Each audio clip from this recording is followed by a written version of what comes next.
राकेश, क्या हुआ तुम्हें? कब से मुझे ही देखे जा रहे हो? कुछ तो बोलो। क्या करूं, जब भी तुम्हें देखता हूं सब भूल जाता हूं। जी करता है बस यूं ही हर पल तुम्हें देखता ही रहूं। चलो जाओ, बातें बनाना तो कोई तुमसे सीखे। अच्छा, एक बात पूछूं? हाँ पूछो ना। जब हमारी शादी हो जाएगी तब भी मैं जॉब तो करती रहूंगी ना? तुम्हारी फैमिली में किसी को कोई प्रॉब्लम तो नहीं होगी? बेबी, तुम अभी से इतनी टेंशन क्यों ले रही हो? तुम बस इतना समझ लो कि मैं हमेशा तुम्हारे साथ रहूंगा, तुम्हारा ख्याल रखने के लिए। और रही बात जॉब की, तो मेरे पापा मंत्री हैं। तुम्हें लगता है कि उनकी बहू को किसी की नौकरी करने की जरूरत पड़ेगी? तुम तो बस इस पल को एंजॉय करने पर फोकस करो। राकेश माया को बाहों में लेने की कोशिश करता है, पर माया शर्माते हुए उसे खुद से दूर कर देती है और कहती है, नहीं राकेश, प्यार अपनी जगह है, पर मैंने बहुत मुश्किल से ये जॉब हासिल की है। मेरी मम्मी का सपना था मुझे जॉब करते हुए देखने का, पर मेरी जॉब लगने से पहले ही भगवान ने उन्हें मुझसे छीन लिया। और पापा, उन्होंने मेरी पढ़ाई के लिए जमीन आसमान एक कर दिया था। और एक बात और है मेरे मन में, मेरे और तुम्हारे परिवार की हैसियत में बहुत अंतर है राकेश। तुम्हारे मम्मी पापा मुझे स्वीकार करेंगे क्या? क्या यार, ये तुम्हारी हर बार की आदत हो गई है, सारा मूड खराब कर देती हो। जानती हो ना पार्टी के कितने काम सौंप रखे हैं पापा ने मुझे, फिर भी सब छोड़ छाड़ कर मैं तुमसे मिलने आता हूं, तुम्हारे साथ कुछ वक्त बिताने। और तुम्हारी ये फालतू बातें खत्म नहीं होती। मुझे तो लगता है कि तुम्हें मुझ पर भरोसा ही नहीं है, इसीलिए हमेशा ऐसी बातें करती रहती हो। अब ऐसा है, चलो यहां से, मैं तुम्हें घर छोड़ देता हूं, मुझे भी बहुत काम है। राकेश वहां से जाने के लिए उठ खड़ा होता है, लेकिन माया उसका हाथ पकड़ लेती है और उसके गले लग जाती है और कहती है, अच्छा बाबा, सॉरी, गलती हो गई मुझसे। राकेश मुस्कुराकर माया को कसकर पकड़ लेता है। धीरे धीरे वक्त बीतता गया और वक्त के साथ राकेश और माया की नजदीकियां भी बढ़ती गईं। राकेश एक बड़े पॉलिटिकल लीडर का इकलौता बेटा था। उसके पिता राज्य सरकार में कैबिनेट मिनिस्टर थे। पैसों की कोई कमी नहीं थी उसके पास, उसमें कमी थी तो बस ईमानदारी की। वो माया को धोखा दे रहा था। माया से पहले भी वो कई लड़कियों को फंसा चुका था। वो सबसे शादी का वादा करके उनका फायदा उठाता और फिर उन्हें छोड़ देता था। बड़े परिवार से होने की वजह से लड़कियां लाख कोशिशों के बाद भी उसका कुछ बिगाड़ नहीं पाती थी। अब राकेश के शिकंजे में माया थी, जो एक गरीब घर से थी। उसके पिता बृजमोहन ने गरीबी से लड़ते हुए माया को पढ़ाया लिखाया। उनकी राकेश के पिता से न तो पैसों से बराबरी थी और न ही रसूख से। लेकिन राकेश की खासियत ये थी कि उसे लड़कियों को बहलाना अच्छे से आता था। उसने माया को भी अपने प्यार का झांसा देकर उससे संबंध बना लिए। माया जब भी राकेश से शादी का जिक्र करती तो वो कभी उसे मना नहीं करता, लेकिन कोई न कोई बहाना बनाकर बड़ी सफाई से बात को बदल देता। माया को झांसे में लेने के लिए उसने हर तरीका आजमाया था। वो खुद को ईमानदार, मेहनती और एक अच्छा इंसान दिखाने में कामयाब हो गया था। माया उसकी ये चालाकी समझ नहीं पाई और उसके जाल में फंसती चली गई। एक दिन जब राकेश और माया पार्क में मिले तो माया बहुत घबराई हुई थी। उसका परेशान चेहरा देखकर राकेश ने उससे पूछा, बेबी, क्या हुआ बेबी, कोई टेंशन है क्या? वो राकेश, मैं वो क्या हुआ, बताओ तो, मैं हूं ना, क्या प्रॉब्लम है? वो मैं राकेश, आई एम प्रेग्नेंट। माया की बात सुनकर राकेश के होश उड़ गए। उसके साथ ऐसा पहली बार हुआ था। उसे ये फैसला करने में जरा भी देर नहीं लगी कि अब माया उसके किसी काम की नहीं। उसने माया से कहा, क्या, ये कैसे हो सकता है? किसका बच्चा है ये? राकेश, ये क्या कह रहे हो तुम? क्या मतलब ये किसका बच्चा है? कि तुम्हारा ही बच्चा है। मैंने अपनी जिंदगी में सिर्फ तुम्ही से प्यार किया है और तुम्हारे साथ शादी करके घर बसाने के सपने देखे हैं। शादी? तुम्हारा दिमाग खराब है क्या? मैंने कब कहा कि शादी करूंगा तुमसे? मुझे तो बस तुम्हारी कंपनी पसंद थी, इसलिए आ जाता था तुमसे मिलने कभी कभी।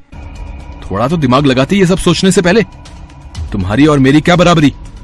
और एक बात सुन लो अच्छे से, इस बच्चे को जल्दी से जल्दी अबॉर्ट करवा दो, खर्चा वगैरह मैं देख लूंगा। ओके, और सुनो, हम अब आगे से नहीं मिलेंगे, इट्स ओवर नाउ।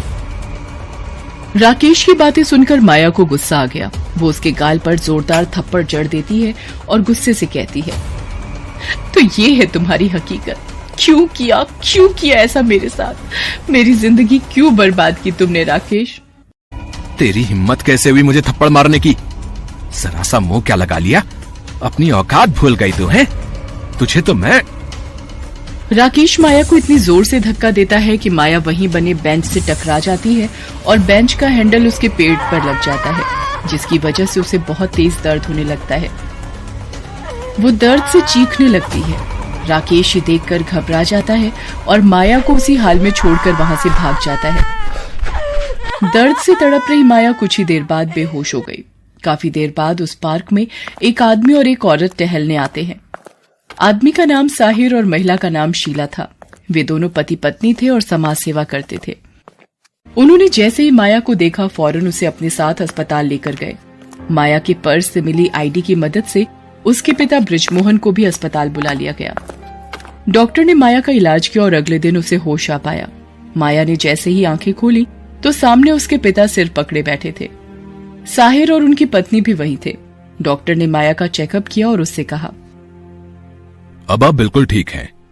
आपको साहिर जी का शुक्रिया अदा करना चाहिए जो सही वक्त पर आपको यहां लेकर आए, वरना आपकी जान को भी खतरा हो सकता था। लेकिन हमें माफ कीजिएगा, हमने बहुत कोशिश की पर आपके बच्चे को नहीं बचा पाए। इतना कहकर डॉक्टर वहां से चले गए और माया की आंखों से आंसू बहने लगे। वो चाहकर भी अपने पिता से नजरें नहीं मिला पा रही थी।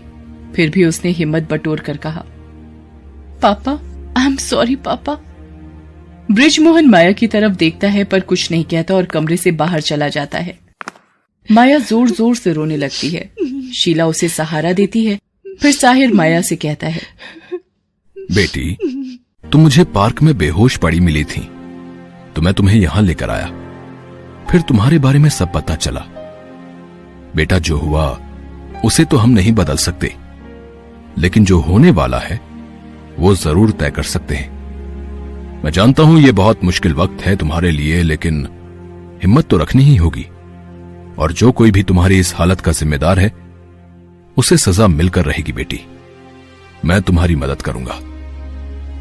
नहीं सर, जो कुछ हुआ उसमें सबसे बड़ी गलती मेरी है। मुझे खुद पर बहुत गुस्सा आ रहा है। आखिर कैसे कर लिया मैंने उस पर इतना भरोसा। माया कुछ और कहती इससे पहले अस्पताल की नर्स कमरे के अंदर घबराई हुई आती है और कहती है, वो जो आपके साथ थे ना, जो अभी भी बाहर गए थे, उनकी हालत बहुत खराब है। उन्हें सीने में बहुत दर्द हो रहा है, जल्दी चलिए। नर्स की बात सुनकर साहिर और शीला बाहर की तरफ भागे और माया भी ग्लूकोज की निडल अपने हाथ से हटाकर लड़खड़ाती हुई बाहर की तरफ जाती है। बाहर बृजमोहन जमीन पर बेसुध पड़ा था। उसे हार्ट अटैक आया था। साहिर ने फौरन डॉक्टर को बुलाया, लेकिन डॉक्टर कुछ कर पाते उससे पहले ही बृजमोहन की सांसों ने उसका साथ छोड़ दिया। अपने बच्चे को खो चुकी माया को पिता की मौत ने भी बुरी तरह से तोड़ दिया। एक ही दिन में माया की पूरी दुनिया उजड़ गई थी। वो फूट फूट कर रोने लगी। साहिर और उसकी पत्नी ने उसे संभाला, लेकिन माया की हालत बहुत खराब थी। वो अपने पिता की मौत के लिए खुद को जिम्मेदार मान रही थी। वो रोते हुए बोली, पापा, उठो पापा, मुझे इतनी बड़ी सजा मत दो प्लीज। पापा, मैं आपके बिना कैसे रहूंगी पापा? नहीं, मैं बहुत बुरी हूँ। आपने मेरे लिए इतना कुछ किया और मुझे जीने का कोई हक नहीं, कोई मतलब नहीं इस जिंदगी का। इतना कहकर माया अस्पताल की बालकनी की तरफ भागने की कोशिश करती है। वो बालकनी से नीचे कूदने ही वाली थी कि साहिर ने उसका हाथ पकड़कर उसे खींच लिया और गुस्से से कहा, जिंदगी कोई मजाक नहीं है। जो हुआ बहुत गलत हुआ, और उससे भी ज्यादा गलत अब तुम करने जा रही थी। तुम्हारे पापा की मौत सिर्फ तुम्हारी वजह से नहीं हुई है।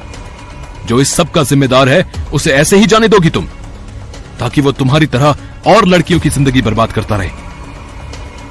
साहिर की बात माया को समझ आ चुकी थी। वो साहिर की मदद से अपने पिता का अंतिम संस्कार करती है और फिर राकेश से बदला लेने का फैसला करती है। वो अपने पिता की फोटो देखकर कहती है, पापा, मैं जानती हूँ कि मैंने आपको बहुत तकलीफ दी, लेकिन मैं आपसे वादा करती हूँ कि मैं उस हैवान से बदला लेकर रहूंगी। मैं तब तक चैन की सांस नहीं लूंगी जब तक राकेश की जिंदगी को नरक ना बना दूं। अपने अजन्मे बच्चे और आपकी मौत का बदला ही अब मेरी जिंदगी का मकसद है। माया की आंखों में बदले की आग थी। कई लड़कियों की जिंदगी से खिलवाड़ कर चुके राकेश से माया ने कैसे लिया अपना बदला, ये जानने के लिए जरूर देखिए कहानी का अगला भाग। हेलो दोस्तों, कैसे हैं आप सब? हमारी कहानियां देखने के लिए हमारे चैनल को सब्सक्राइब कीजिए और हाँ, बेल आइकॉन पर क्लिक करना मत भूलिएगा।